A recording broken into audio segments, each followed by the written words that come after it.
Hello ಸ್ನೇಹಿತರೆ, ಎಲ್ರಿಗೂ ನಮಸ್ಕಾರ. ಚಿತ್ರಲೋಕ ಚಾನಲ್ಗೆ ಎಲ್ರಿಗೂ ಸ್ವಾಗತ. ಇವತ್ತಿನ ರೆಸಿಪಿ ಏನು ಅಂದರೆ ಈರುಳ್ಳಿ ಪಕೋಡ. ಸಂಜೆ ಟೈಮಲ್ಲಿ ಏನಾದರೂ ತಿನ್ನಬೇಕು ಅಂತ ಅನ್ನಿಸ್ದಾಗ ಒಂದು 10 ನಿಮಿಷದಲ್ಲಿ ಮಾಡ್ಕೊಂಡ್ಬಿಡ್ಬೋದು. ಬನ್ನಿ ಇವಾಗ ಇಂಗ್ರೀಡಿಯೆಂಟ್ಸ್ ಏನೇನು ಬೇಕು ಅಂತ ನೋಡೋಣ. ಒಂದು 4 ಈರುಳ್ಳಿನ ಉದ್ದುದ್ವಾಗಿ ಹೆಚ್ಚಿಟ್ಕೊಂಡಿದ್ದೀನಿ. ಒಂದು ಅರ್ಧ ಬೌಲಷ್ಟು ಕಡಲೆ ಹಿಟ್ಟು, ಒಂದು ಅರ್ಧ ಬೌಲಷ್ಟು ಅಕ್ಕಿ ಹಿಟ್ಟು, ಒಂದು 2 ಟೇಬಲ್ ಸ್ಪೂನಷ್ಟು ಚಿರೋಟಿ ರವೆ, 1 ಟೇಬಲ್ ಸ್ಪೂನಷ್ಟು ಶುಂಠಿ ಬೆಳ್ಳುಳ್ಳಿ ಮತ್ತು ಹಸಿಮೆಣಸಿನ್ಕಾಯಿ ಪೇಸ್ಟು, 1 ಟೇಬಲ್ ಸ್ಪೂನಷ್ಟು ಜೀರಿಗೆ, 1 ಟೇಬಲ್ ಸ್ಪೂನಷ್ಟು ಓಂಕಾಳು, ಎಣ್ಣೆ 1 ಟೇಬಲ್ ಸ್ಪೂನಷ್ಟು, ಕರಿಬೇವು 1 ಕಡ್ಡಿ ತೊಗೊಂಡಿದ್ದೀನಿ. ಬನ್ನಿ ಇವಾಗ ಹೇಗೆ ಮಾಡೋದು ಅಂತ ನೋಡೋಣ. ಮೊದಲು ಒಂದು ಪಾತ್ರೆಗೆ ಈರುಳ್ಳಿ, ಜೀರಿಗೆ, ಕರಿಬೇವು, ಓಂಕಾಳು, ಹಸಿಮೆಣಸಿನ್ಕಾಯಿ ಪೇಸ್ಟು,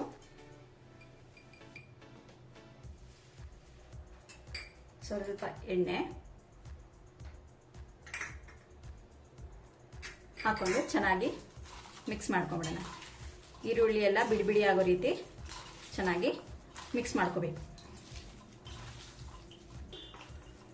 ನೋಡಿ, ಈ ರೀತಿ ಬಿಡಿ ಬಿಡಿಯಾಗಿ ಮಾಡ್ಕೊಂಡಿದ್ದೀನಿ. ಇವಾಗ ಇದಕ್ಕೆ ಸ್ವಲ್ಪ ಉಪ್ಪನ್ನ ಸೇರಿಸ್ಕೊತಾ ಇದ್ದೀನಿ.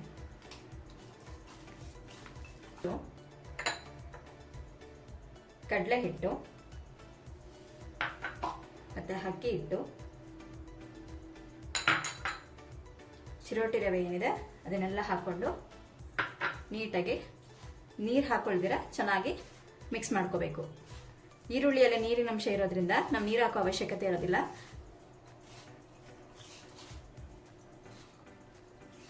ಕಡಲೆ ಹಿಟ್ಟು ಯಾವ ಪ್ರಮಾಣದಲ್ಲಿ ತಗೊಂಡಿರ್ತೀವಿ ಮತ್ತು ಅಕ್ಕಿ ಹಿಟ್ಟನ್ನು ಅದೇ ಪ್ರಮಾಣದಲ್ಲೇ ತಗೋಬೇಕು. ನೋಡಿ, ಇವಾಗ ಚೆನ್ನಾಗಿ ಮಿಕ್ಸ್ ಮಾಡ್ಕೊಂಡಿದ್ದೆಲ್ಲ ಆಗಿದೆ.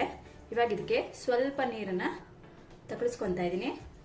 ಈರುಳ್ಳಿಲಿರೋ ನೀರಿನ ಅಂಶ ಆಲ್ರೆಡಿ ಬಿಟ್ಕೊಂಡಿದೆ, ಅದಕ್ಕೋಸ್ಕರ ಸ್ವಲ್ಪ ನೀರನ್ನ ತಗೊಳಿಸ್ಕೊಂಡು ಇವಾಗ ಎಣ್ಣೆಗೆ ಬಿಟ್ಕೊಂಡ್ಬಿಡೋಣ. ನೆನೆಸೋದೇನು ಬೇಡ. ನೋಡಿ, ಈ ಥರ ಗಟ್ಟಿಯಾಗಿ ಕಲಿಸ್ಕೊಂಡು ಎಣ್ಣೆಗೆ ಬಿಟ್ಕೊಂಡ್ಬಿಡೋಣ. ನಾನು ಮೊದಲೇ ಎಣ್ಣೆನ ಕಾಯಕ್ಕೆ ಇಟ್ಕೊಂಡಿದ್ದೆ. ಇವಾಗ ಹಿಟ್ಟನ್ನ ಬಿಡಿ ಬಿಡಿಯಾಗಿ ಬಿಟ್ಕೊಂಡ್ಬಿಡೋಣ.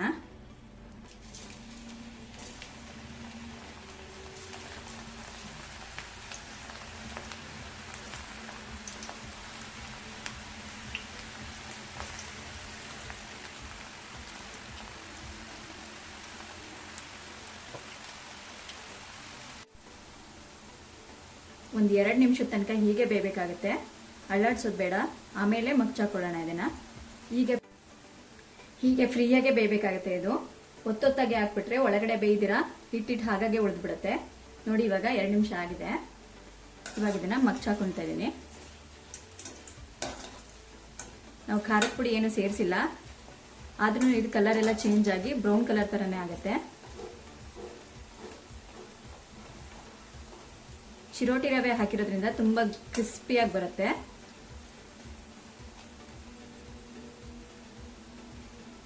ಇನ್ನೊಂದು 2 ನಿಮಿಷ ಚೆನ್ನಾಗಿ ಬೇಯಿಸ್ಕೊಳ್ಳೋಣ. ನೋಡಿ, ಇವಾಗ ಚೆನ್ನಾಗಿ ಬೆಂದಿದೆ. ಇವಾಗ ಇದನ್ನ ಎತ್ಕೊಂಡ್ಬಿಡೋಣ.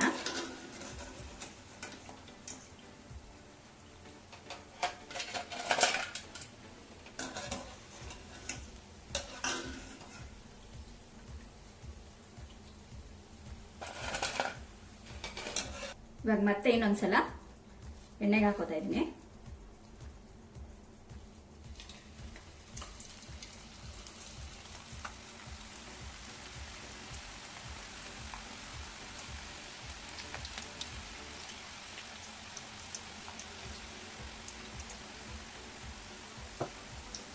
ಇವಾಗ ಇದನ್ನು ಸಹ ಅದೇ ರೀತಿಯಾಗಿ ಚೆನ್ನಾಗಿ ಬೇಯಿಸ್ಕೊಂಡ್ಬಿಡೋಣ. ಇವಾಗ ಇದನ್ನು ಅದೇ ರೀತಿಯಾಗಿ ಬೇಯಿಸ್ಕೊಂಡಿದ್ದೀನಿ. ಇವಾಗ ಎತ್ಕೊತಾ ಇದ್ದೀನಿ.